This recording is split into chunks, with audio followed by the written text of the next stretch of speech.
Welcome to Doc's Daily Dose for Dads, prescribed by Dr. Harrison. You know, in today's world, there are more atheists and agnostics than ever before. I mean, it's simply documented. And I used to put myself in that agnostic category, but really I'm neither. I'm just a scientist. I like proof, I like data, I like observation, I like things to be measured to show me that it's real. I just don't prescribe to any specific religion. You know, I do marvel at the wonder that is the universe. I mean, something so simple to me that highlights how great and complex and intricate and unbelievable this world is that we breathe in oxygen that is produced by the plants, and we breathe out carbon dioxide, and the plants take in the carbon dioxide and spit out oxygen.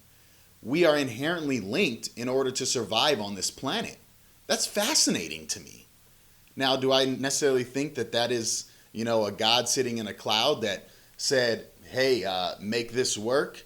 No, not really. I never really believed in any of those kind of scriptures and stories about a specific person and this specific figure that has been created and commercialized. But there are some great life lessons and universal things that people can learn from any scripture and any kind of book. Now, what's interesting about this is that even though I don't prescribe to religion and I just marvel at what the universe is, and think that there is got to be things that are greater than us. I mean, it's just kind of arrogant to think that we are the top of the food chain and there's nothing bigger, better, faster, stronger, more intelligent than us. I mean, come on. If history's taught us anything, it's taught us that there's always something that's bigger, better, faster, stronger, and smarter. There just always is. We just haven't come into contact with it yet.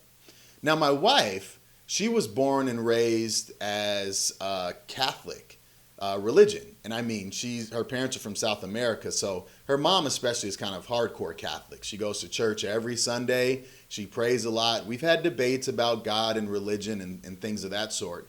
But again, mine is just simply that, you can call God whatever you want to call it, and you can prescribe to a religion. I don't care. As long as it makes you a better person and it helps you get through what we call life here, and it allows you to do things that, help you get over obstacles and help you overcome adversity, then great. If it makes you a stronger person, a kinder person, a nicer person, a more respectful and responsible human being, I'm all for it. It doesn't bother me what you prescribe to. But in, my wife being of Catholic religion, even though she doesn't go to church every Sunday, but she does go to church on her own, and she kind of has her own relationship with who she considers God. I get the question of, how do I reconcile this with my children? Because I'm sure there are a lot of households where the parents differ, maybe in religion or in their notion of what God is. And sometimes that can be a hot button topic or a tension point that, is difficult to reconcile when raising children. What do you share with them? Do you say, no, mommy's wrong, or no, daddy's wrong, or, mommy's right and daddy's right? I just don't think that's the way you should go about it. So, even at nighttime, I do my saying with the kids of, the inner reality creates the outer form. The universe bears no ill will to me. I bear no ill will to it. And I become what I think about. And we repeat that phrase all together in unison. And then after I get done with that, my wife comes in and does legitimate prayer with them to God, to the Catholic God. And I'm totally okay with it. I really, really am. And one of my kids actually asked, can we go to church with you, Mommy? And she was like, yeah. Now she goes to church just when it's clear, no mass, no, congregation. It's just her by herself to do her prayer. And she's going to take the kids and let them experience that. And again, I'm totally, totally comfortable with it.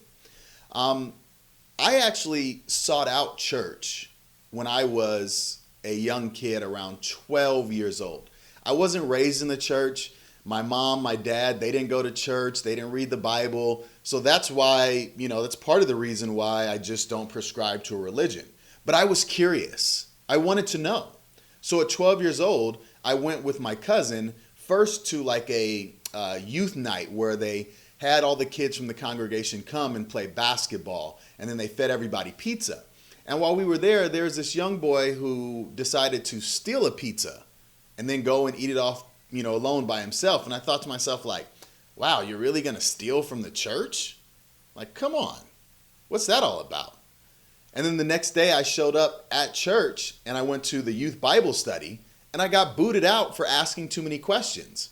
The guy leading the Bible study thought that, I was trying to belittle the good word, or that I was asking too many questions, or I was making fun of the narrative. And that wasn't the case. It just, some of the narrative didn't make sense to me. Not only because of the way it was written and I just wasn't able to comprehend it and he wasn't explaining it well enough, but the things that I did comprehend seemed to contradict some of the other stuff that I knew about religion, or it just didn't make sense that, seemed to be, something more magical to this than reality based. But his response was to simply kick me out, which I now know is just the example of a poor teacher, right? But then I went to actual church Sunday where they preached and they had the whole session. And while I was there, the young man that I had noted stole the pizza, even though I didn't tell anybody. I guess by me talking to my friends, that some other kids went over and told him, oh, he's making fun of you because you stole a pizza. This dude tried to get me to come and fight him on the front lawn of the church. And I was just like, well, it's just like anything else. People are people. Doesn't matter whether it's in church, inside a grocery store, in the house, people are people. So that was, the last time I had ever really stepped inside of a church on my own. And then when I was in college, I took a world religions course just because I was curious about the differences and the similarities. And the base fundamental thing was to try to help people live a better life. And I was cool with that. I just didn't want to follow some specific rules of a book and leave that up to faith. Again, I was more the scientist realm. I wanted proof. I wanted data. I wanted measurement. And that wasn't able to be provided for me, at least in the religions that I learned. So I just didn't prescribe to it. But again, I don't care if my kids want to be religious. I don't care if they want to be Christian, Muslim, Jewish, Catholic. Hell, they could be Pastafarian for all I care. Not Rastafarian. Rastafarian is a religion too, but if you don't believe me, Pastafarian is also a legal religion in the United States. They pray to the flying spaghetti monster. I shit you not. Go look it up if you don't believe me. But at the end of the day, that's all up to them. I'm totally fine with it. My wife originally wanted to get the kids baptized, and I was totally against it. And I used the excuse that, well, since I don't believe in it, I don't want to sit up there and disrespect the church by being at the baptism and, not believing in what they're saying. So you can get them baptized, I just won't be there. But that ruins the whole purpose of it. And really, that was just an excuse of mine. I really didn't want them to get baptized because I didn't believe in the religion. That's all it was. It was a personal, selfish thing of mine. But I saw a story the other day that made me change my mind and rethink this whole position of allowing the children to get baptized and supporting my wife on this. And it was the Pope visiting a school and visiting a town, and all the townspeople were there, and this young boy came up, and his father had just passed away. And he wanted to ask the Pope a question, but he got too nervous and started crying. So the Pope had him come up to him, sit on his lap, and whisper in his ear his question. And then he asked if he could share it with the rest of the people in the town. And the little boy said yes. And the Pope said, the little boy asked, my dad didn't believe in God, but he got me baptized. But since he didn't believe in God, now that he's dead, I want to know if he still can go to heaven. And it was an interesting question. Great perspective, right?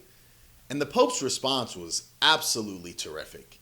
He simply said, everyone's part of God's plan and God's children. And, that's all stuff that, whatever, that's how you roll, that's how you roll. But the great part of the response was that this man, who was a great father and a great man, even though he didn't believe, because his children and his wife believed, he was willing to get them baptized to support his family and what they wanted, even though it was something he didn't necessarily believe in.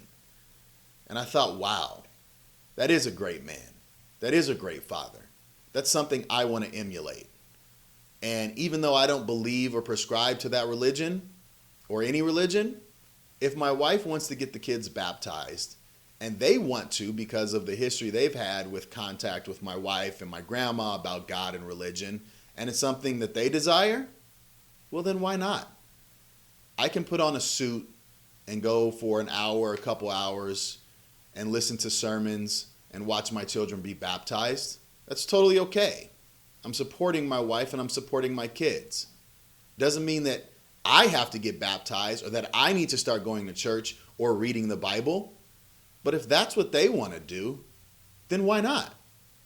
Because at the end of the day, the point that I'm trying to make here is you have to expose your kids to different things and allow them to make the decision on what they want to do. Because it's not about who they are worshiping. That's not the point. It could be any God. It could be the universe. It could be the spiritual realm. I don't care. It's about what they become. Do they become a good person? Do they treat others with kindness and fairness? Do they love others? Do they have faith in society and human beings of being good people? And do they carry that out in their actual actions every single day? And if a God of any religion helps them do that better than my approach of marveling at the universe, well then so be it. And that's how I reconcile the two different perspectives on religion and God in my household. All right, that's Doc's Daily Dose for Dads. Don't forget to hashtag Doc's Daily Dose for Dads, hashtag 4D, all social media at rebirthbx, Apple Podcasts, Google Play Music. Check out the website, rebirthbx.com. I got some cool interviews coming up that I'm going to be giving some shout outs here in the next couple of months. So I look forward to talking to you guys tomorrow, Sunday of all days. Talk to you soon.